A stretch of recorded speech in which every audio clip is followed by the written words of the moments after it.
Hey, what's up guys? Welcome back to the channel. Um, just wanted to give you guys a quick little exciting update. The wife has finally agreed to letting me let loose and pretty much buy everything I need for the RX-7. We've been talking last few days, and we've been kind of just talking about, like, you know, basically I've kind of lost my sense of self, and all this moving around and job crap and all that. I guess I haven't really been myself in a long time. So I was just expressing to her that it is extremely important to me to get this car not only running this year, but hopefully finished. And so she pretty much has given me the go-ahead to order everything I need. So I went ahead a few nights ago and ordered my Z32 to LS transmission adapter kit from G-Force, and that showed up today, and I absolutely felt like a kid on Christmas Day when the brown truck pulled up and there was my heavy box and it had my adapter kit. So that was really, really exciting. So I just really appreciate my wife finally being on board and getting this thing rolling. Not going to cry, but I do feel emotional right now. But anyways, yeah, so I'm going to see if I can set this phone up and not blind you guys with the light. This is actually an extremely dim garage. Here, I'll block this one out. Let me block that one out. Okay, maybe that one's better. So anyways, so I've been trying to think about the most important things as far as getting the engine running so I can get it in and start mocking some stuff up. So basically I've got the harness ordered. It's the same people that make the BP Automotive, or like the PSI conversion harnesses, which are very affordable harnesses themselves. But I was able to find it a little cheaper on eBay. So I've got a harness on its way. I've got a LS1 ECU that the VATs and rear O2 sensors and emissions information, all that stuff has been deleted. So it's basically kind of like a base map. Hopefully it'll start up, tune. Basically it makes it available to where I can just put it in the car, and obviously once everything is said and done I will be getting it tuned, probably HP tuners somewhere. But yeah, so that is really, really exciting. I went ahead and ordered, so I got those two. I got the fuel pump.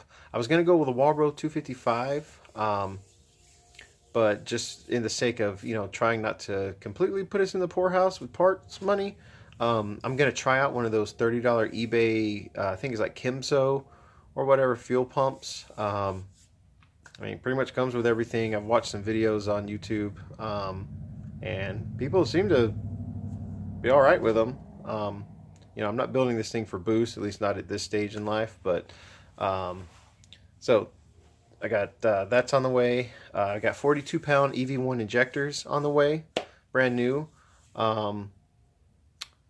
Let's see, just trying to remember everything. I ordered a lot of stuff last night, and I think in the last video I told you about I was able to get, or maybe I didn't. Anyways, so I have a cam. It's not exactly the cam I wanted, but for the price, and the specs are very, very close. I wanted the Bald Eagle cam from TSP, and TSP was having a cam sell, and I think out the door, just the cam itself was going to be like $336 or something. I found a Flowtech Hellraiser cam, and it's a 229 234 with 111 LSA, and it's like 631 lift or something. So with this engine being a LM4, or now someone said it might actually be a L33, which is a high output engine, which would be awesome. But it's got that DOD system, so it's like a cylinder deactivation, fuel saving type deal.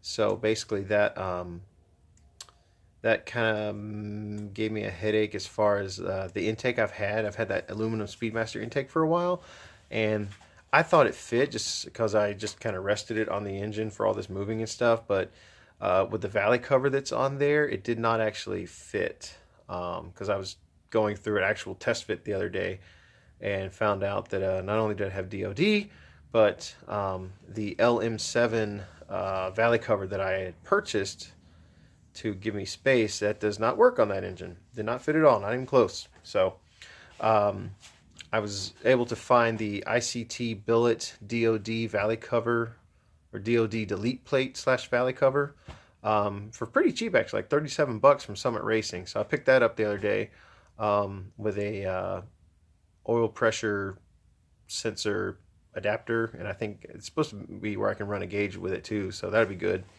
So I got those two. I got new head gaskets, new head bolts on the way, and the cam thrust gasket coming from Rock Auto. My brother sent me his extra set of LS7 lifters and trays, and so that's supposed to work with that cam and everything, so that'll be awesome. The headers I may or may not have mentioned, but I was able to pick up some used SLP long tubes for F-body locally for like 125 bucks.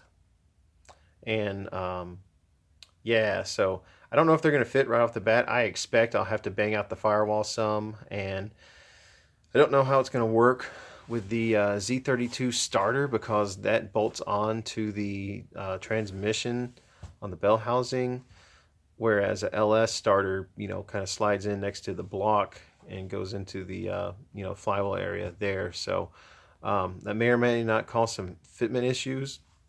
I'll see once I get it in there. But now that I've got my transmission adapter kit, I was going to go ahead and bolt the two together and slide it in the car, and, you know, hook up the motor mounts and see just kind of where things are and what I have to do for a cross member. When I sold my old 13B a couple of years ago, I guess I sold the cross member with it. I wish I hadn't, but anyways, found another one locally with the bolts, because I don't know where my bolts are after moving and all that stuff. So got that coming. So my plan is to try to use the factory one. I'm probably will have to cut it and, you know, weld something in, but the transmission I got has the part of its cross member mount thing, I guess, where the rubber mount goes, there's a metal piece, and it's still bolted into the transmission. So I'm going to try to basically make the two of those my own custom transmission mount. So that'd be kind of fun. I like doing little fab stuff here and there. I've got decent with my little welder. So the shifter, I don't know if I'm going to be able to use the factory shifter as it is, the way it mounts up. But Injuku Racing sells one that is for 240SXs, that when you swap a Z32 trans to the 240SX, it's like a shortened, basically just, you know, moves the shifter in the proper location. And FCs are pretty similar to S13s, S14s. So it might come down to having to pick that up. It's not terribly expensive. It's like 137 bucks. So on all this nickel and diming stuff, this is why you don't build cars. You just buy them.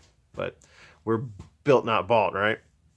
Anyways, so yeah, so got some good stuff ordered. I still have more stuff to order. I haven't done anything with coilovers or anything yet. My rear subframe, I was going to put in my Turbo 2 diff the other day, and then with taking off the brakes and stuff, I ran into several rusted, crusty, seized bolts where the knuckles go on to the rear subframe, and I noticed my hubs were kind of loose, so like the wheel bearings were shot. So I went ahead and ordered new wheel bearings from Rock Auto, and so I'm having those pressed in, and also I'm getting some of the old bushings pressed out. I was able to get one out with my ball joint press, and on the same side, another one was it just would not come out. I greased it, I heated it, I put the ball joint press on both sides, and it just would not budge. So there's a local shop that's taking care of that for me. I ordered the Part Shop Max, I think that's right, Part Shop Max, trailing arm solid bushings, as well as the DTSS eliminators. So I'm going to have those put in, so that should help with, you know, driver feel and stuff like that. But there's 4 bushings on the rear, and the kit I ordered was only 2, so I don't know what I'll have to do about the lowers. I'll figure something out. You know, it might just have to, I don't know, I'll figure something out. I'm pretty smart. So, so that'll be done. Hopefully tomorrow I'll be able to pick that up, and maybe I can get the rear diff in. And if I can get that stuff set up, then maybe I'll put the engine and transmission together and start to mock up the transmission, and then I can take my measurements for a drive shaft, and then hopefully get a custom drive shaft made. So that'll be exciting. Then I can maybe put it on the ground if I need to roll it in and out. 2 of the 4 brake calipers are seized.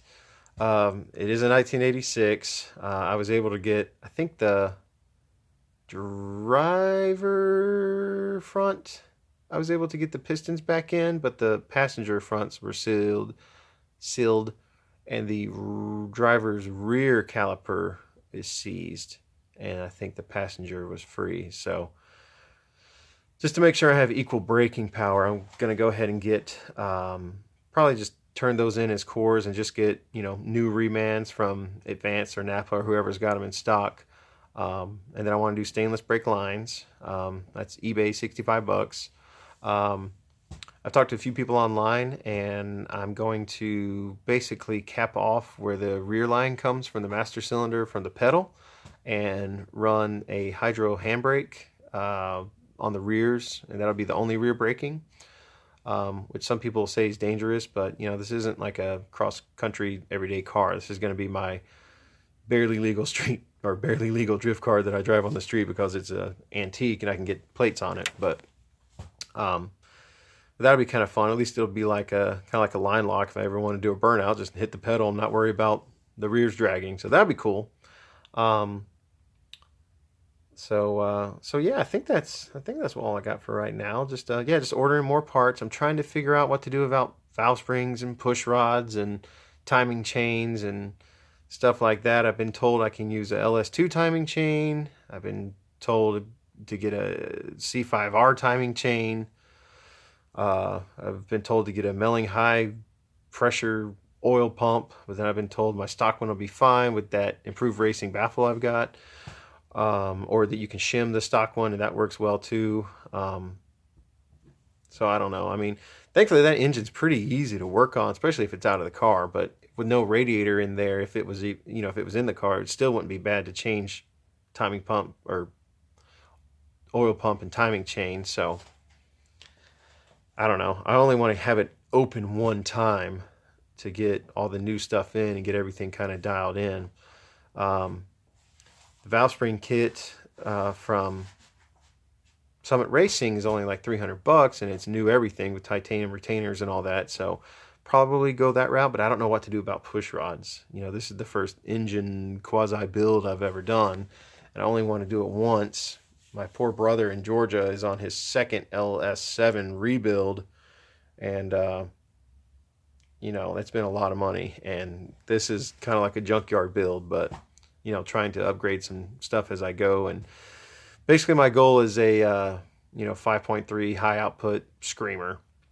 I was doing some numbers and talking to some people online, and the combo I have with that Speedmaster intake, 42-pound injectors, long tube headers, that cam, valve springs, and a good tune, I should be well over 400 crank and hopefully around 400 at the wheels. And 400 at the wheels at 2650 or whatever this car weighs, with the 410, 411, whatever the 300 or the Turbo 2 rear end is, and the 300ZX gearing, my power to weight ratio should be a little better than a Shelby GT350R. So if I can outrun or keep up with a GT350R, because that's like my dream car, if I can keep up with one of those in my little $5,000 multicolored 86 Turd RX-7, that's going to be pretty awesome. So that's what I'm hoping for. But yeah, if anyone knows any of that LS stuff and can point me in the right direction, so I only have to buy the stuff once and buy the right stuff, that would be awesome, and I would be eternally grateful, because it's really a hassle to order stuff and then find out it's not right and then try to send it back and get the right stuff, or intersect the transaction or the shipping and get the right. Anyways, if I can order the right stuff the first time and they don't mess up on their end and I get the right stuff delivered, that'll be really, really great. And with all this quarantine lockdown, I basically have 2.5 more weeks at home, which is awesome, especially if I get paid. And that'll give me garage time, and I might be able to get this thing running in a couple of weeks if all goes well.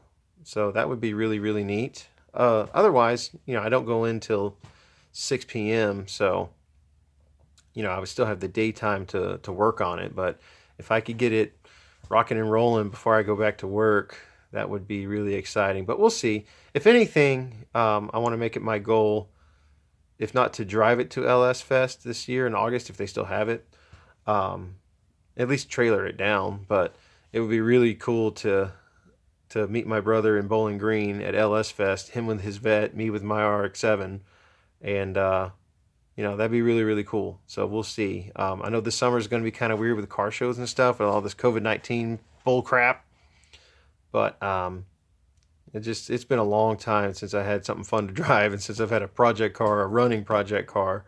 It's been a long, long time since I had something cool to drive and felt like felt like the old Corey. So hopefully I'll get that back, and it'll be better than anything else I've ever had. My last few cool cars, I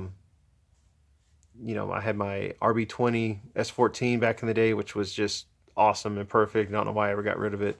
It's basically turned into a dedicated drift car, but I still had plates on it and still drove it around. It was fun. It was stripped, but it was fast and it slid really well, and that was an awesome car. And then after that, I had a 96 Mystic Cobra with a Celine S281 kit on it, and a few little things done to it: long tubes, X-pipe, Flowmasters, JLT intake, a fixed back Corbeau seat, and like Eibach springs. And it was just a fun street car. It was so much fun. It was heavy, but it made like 300 wheel, and for me at 23, 24, however old I was when I had it, that's the fastest car I ever had. So if I could get back to that in this little turn, but still keep it clean and JDM and all that, that'd be cool. Oh, I am picking up some poor man's Advans tomorrow. The 94, 95 Mustang GT tri-spoke 17-inch wheels. So that'll be kind of cool. Because I was looking at some of the 16s because I wanted to keep it kind of JDM thing, but again, money is, we still got to watch our money. So I was looking at some of those, what are they called? They look kind of like the Cragar Black D or Black Widow D or whatever. Some of those rock crawler looking rims, but because they're so wide, they're pretty cheap, but they're still like $150 a piece for like, I wanted to do 16 by 10s in the rear and like 16 by 8s up front. Or was it like 16 9s and 16 8s? Anyways, I wanted to do wide, and they have like a 0 offset, so they're super wide. But pricing those, 4 of those out with 4 hard to find, like 235, 45, 16 tires or whatever. 16-inch tires they're out there, but I guess they're not as common as 17. So it's weird to think a bigger tire is cheaper, but it's more common. So there's some I'm looking at for these Mustang wheels, but it's exciting. I think it'll still look cool. Maybe I can clean them up, paint them up to look a little bit more error correct. But if not, if I make a 400 wheel horse and torque in this little car, that thing's going to be scary. So I'll need something big and sticky just to keep it on the ground. But all in due time. All in due time. So anyways, that's all I got for now. I'm going to try to do a few more videos over the next couple of weeks when I get stuff actually done on the car. I've just ordered a bunch of parts. I'm just kind of waiting for them to show up. But the car's been in the garage for a couple of weeks. I got it cleaned up, kind of got the somewhat set up the best I can. It's kind of tight in here though. I miss my old garage. It's kind of tight in here, but I've got my parts laid out. I've got my list here. I'll show you. So I've got kind of my plan and part list, and you can see where I've circled some check marks of stuff that I've finally been able to get and stuff that I've kind of had to make notes on. and stuff that's crossed out that's already done or ordered or not installed, but you know, I have here. So Project Franken 7 is hopefully going to be alive and well here real soon. But yeah, if anyone knows anything about the LS stuff, can point me in the right direction, I'd appreciate it. Otherwise, I'll just kind of keep going with what I've got, and hopefully I'll figure it all out and only have to do it once, and hopefully I don't get a divorce over all the money I'm spending. But no, I'm just kidding. But you guys have a good one. I'll see you soon, and catch me in the next video.